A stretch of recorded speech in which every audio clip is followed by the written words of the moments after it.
mom occasionally. I have told her from the get-go, as long as she's clean and sober, I have no problem. My philosophy has always been, what's another person to love a kid?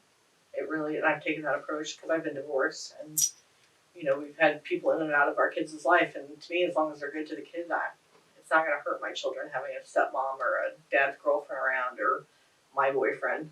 And so I've always taken the approach, same with fostering, what's another person to love, a kid, as long as they're a good person. And so we have kept in contact with Elliot's mom. He's got adult siblings that we FaceTime, or we have Facebook message groups, and I'll send updated photos. And when they're back in town, because like one lives in Virginia, we'll meet up at the park and do dinner or something. The baby, we've never had any. She surrendered, 4 months? Was it quick? Yeah, it was quick. And so, I don't know she knows who I am, because she has gotten pictures off my Facebook of him, but I don't know how. She has never met me. And I've had so many people tell me the change in him, he still talks about his old mom a lot. I don't hide anything from him at all. We talk about the drugs and how they're bad for you. Even this weekend we were at the Science and Industry, they had the body, and they showed the lungs of a smoker and a non-smoker, because he talks about how mom smoked. And I was like, this is what your mom's lungs probably look like, bud. This is what my lungs look like. What lungs do you want? Because I know that he's going to be prone to, genetically, wanting to do those things. And so, things like that. He doesn't have the meltdowns he used to. He used to, crack some windows with that scream. So, I'm hearing honesty is important. yeah, I do. I don't really hide much. We talk about the love. The love of a drug is not the same as the love of a child. That sometimes she loves him, but she can't help that addiction.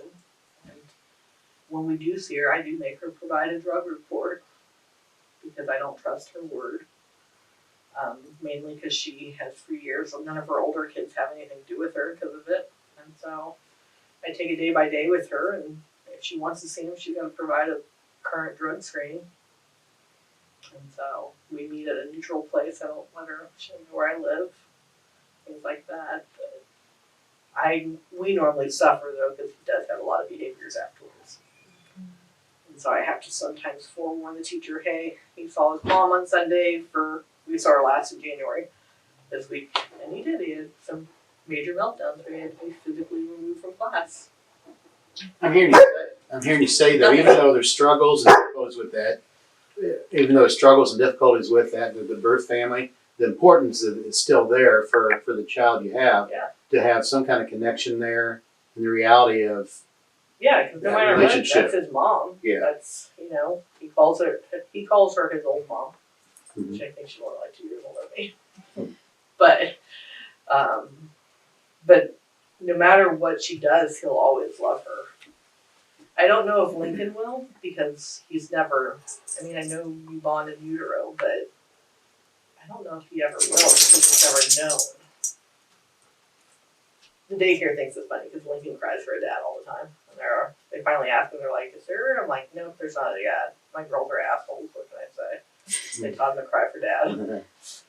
And so he literally will cry for a dad all the time. I'm like, buddy, let me know when you find one. So, but I do think the connection, and when he gets older, he can choose. I hope I provide enough guidance to not. I want him to maintain a relationship. I don't want him to follow in her footsteps. And I even she has one that's getting ready to graduate this year, a daughter that lives with her bio dad. She's been reaching out for me for advice, because the bio mom's trying to push her to move in after graduation. She's like, I don't want to. I don't trust the people she's around. I don't want to be there. I said, you're going to have to be honest. You're going to have to tell her you don't feel comfortable with the guys she's around and the things she does, that you will visit and stuff, but you don't want to live with her. So, getting them to understand that you can still love your mom, but not do everything she wants. For the healthier son, then, the known is better than the unknown. For him. Mm-hmm. And I don't know if that's because of the autism or not, but he knows why he doesn't live with this old mom is because of drugs. She chose drugs, and he knows that it's not the same love and that she loves him, but she can't break that habit. And he knows it. I don't hide it from him. Lincoln, I don't know what I'll tell him because he's 2 and he's never had anything. Yeah, that'd be different circumstances. Yeah.